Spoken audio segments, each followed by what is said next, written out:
Dans cette vidéo consacrée aux outils de dessin, nous allons voir l'outil de texte. L'outil de texte se situe sur le panneau latéral gauche et est représenté par la lettre A. Quand je clique dessus, j'ai maintenant la possibilité d'écrire un texte. Donc je vais entrer mon texte. Et on pourra choisir la police, le style de la police, donc gras, italique, souligné. Donc on peut faire un test, il faut sélectionner notre texte, choisir une typographie, une police, et puis on peut lui ajouter les styles qu'on veut, italique, gras, souligné comme j'ai dit. On a les outils d'alignement, donc on a ici notre rectangle qui s'arrête à la limite de notre haut, ici à droite. J'ai la possibilité d'agrandir le rectangle en cliquant et en glissant, et maintenant je peux justifier mon texte à gauche, au milieu, à droite, en fonction de mes besoins. Je vais le remettre à gauche, voilà, comme ceci, et puis réadapter mon rectangle. Donc on voit que si on va trop près, il va à la ligne. Voilà, donc ça c'est l'outil simple. L'outil, quand on double-clique, on pourra accéder au texte. Par contre, on ne pourra pas changer la forme des lettres, on ne pourra pas agir sur les lettres, on ne pourra pas les séparer. Pour les séparer et pour agir sur les lettres, il va falloir scinder le tracé. Donc je vais cliquer dessus, cliquer droite sur la souris et scinder le tracé composite. Il faut maintenant que je dégroupe tout ça.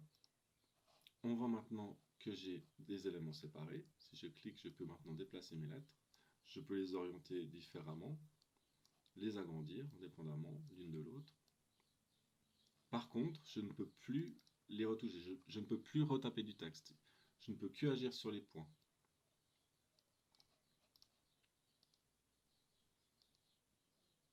Alors là, ici, on voit que le A est détaché du trou du A. Donc, je vais les grouper. Je clique, j'appuie sur majuscule et je clique pour sélectionner les deux formes. Clic droit, grouper. Et maintenant, je peux agir sur les deux en même temps, sans que ça pose problème. Je peux les faire se chevaucher et faire des styles différents. Donc là, la même chose avec le O et le E. Je vais les grouper pour pouvoir les manipuler plus facilement.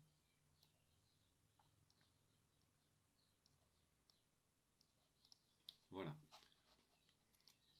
Donc on peut voir, je peux vraiment agir sur tout mon texte indépendamment, toutes mes lettres indépendamment.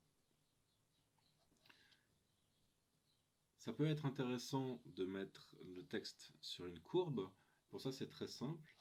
On va d'abord tracer un ovale qui représentera notre courbe. Et maintenant, on va devoir retaper un texte. Donc je vais remettre Cameo. Changer la typographie. Je vais le mettre en gras. Et comme on peut le voir, quand on sélectionne le texte, on a ici une petite croix. Si je clique sur la croix et que je dépose sur mon ovale, on voit automatiquement, il prend la forme du contour. Donc je peux le positionner où je veux, à l'intérieur, à l'extérieur. Et avec la petite glissière, je peux aussi lui donner un petit écart avec le cercle à l'intérieur ou à l'extérieur, comme ceci. Ça marche aussi avec les rectangles.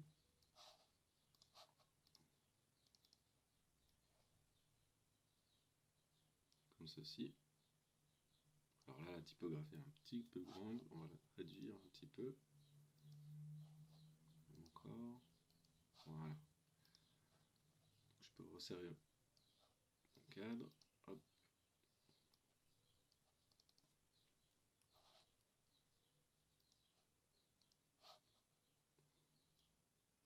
Et on voit que ça suit le rectangle. Je vais le remettre sur l'ovale. Maintenant, le problème, c'est que si je bouge mon cercle, j'ai le texte qui suit avec. Je veux peut-être supprimer le cercle, donc en fait, il faut scinder le tracé. Donc là, pour l'instant, on peut encore éditer le texte, mais comme avant, si je scinde, on ne pourra plus l'éditer, mais au moins on pourra agir indépendamment sur les formes. Donc je vais le scinder, comme ceci, et maintenant je peux enlever mon cercle, et mon texte est resté courbe. Je peux le redimensionner, l'orienter, etc.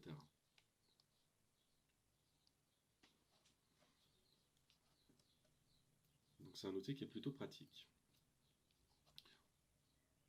Une fois qu'il est scindé, on peut avoir des effets de texte qui sont plutôt sympas.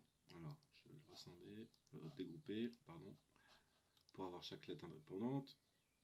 Je vais récupérer mes intérieurs pour pouvoir les manipuler en une fois.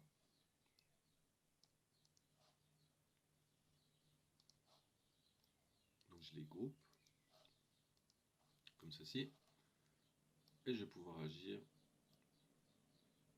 dessus. Donc je vais les faire se chevaucher un petit peu.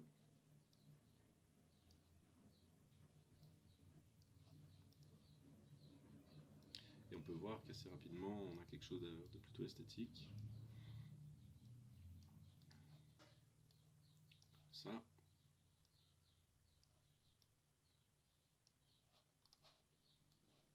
Et voilà. Je peux m'amuser à joindre les formes ensemble. Et j'aurai les formes où les traits de coupe ne se chevauchent plus. Alors, l'outil texte donc va prendre en compte dans votre programme Silhouette que les polices qui sont installées sur votre ordinateur. Si vous voulez d'autres polices, il va falloir les installer vous-même. Alors, pour ça, vous pouvez aller sur Internet. Il y a plein de sites qui existent pour télécharger des polices gratuitement, et même des payantes qui sont à disposition. Le site qui est très utilisé, c'est dafont.com, où vous avez beaucoup de choses à disposition, beaucoup de polices à disposition. Elles sont classées par genre. Vous pouvez même en rechercher. Et puis, une chose qui est plutôt sympa, c'est que vous pouvez même voir l'aperçu de votre texte. Donc, on peut faire un petit exemple. Donc, je vais prendre la première catégorie, cartoon. Donc, on voit ici pas mal de polices à disposition. Et puis, je vais marquer mon texte. Et voilà. Donc là, on a l'aperçu en temps réel. Donc, ça nous permet de nous donner une bonne idée de ce qui est possible de faire. Et surtout du rendu que la police aura. Ensuite, une fois qu'on a une police qui nous plaît, il suffit de cliquer sur télécharger. Notre police arrive instantanément dans le téléchargement. On double-clique sur la police et puis on clique sur installer la police. Alors celle-ci s'appelle Gros Bold. Donc normalement elle ne devrait pas être présente tout de suite. On va voir, on va juste vérifier. Je ne pense pas. Non. Donc pour que la police soit prise en compte par Silhouette, il faut redémarrer Silhouette. Donc c'est ce qu'on va faire.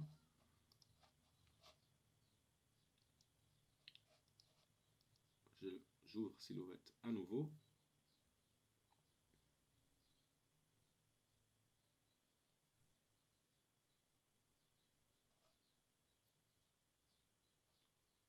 Voilà. Je sélectionne mon outil de texte.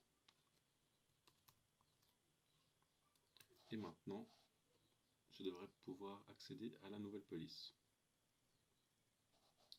Alors, où est-elle? Elle était là, elle était là. La souris qui est un peu sensible.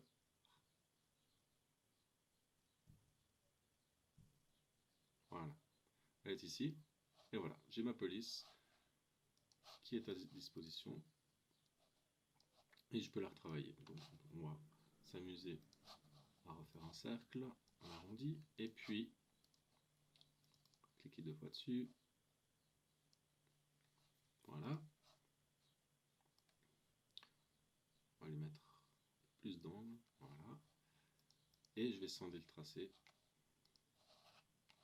Voilà. Comme ça, j'ai ma police personnalisée et qui n'existait pas avant sur mon ordinateur. Voilà, donc l'outil de texte est est puissant, il y a pas mal de choses, de possibilités qui s'offrent à vous. Donc n'hésitez pas à essayer plusieurs choses, c'est vraiment, vraiment intéressant. Voilà, j'espère que cette vidéo vous aura plu. N'hésitez pas à consulter les autres vidéos concernant les autres outils et je vous dis à bientôt. Au revoir.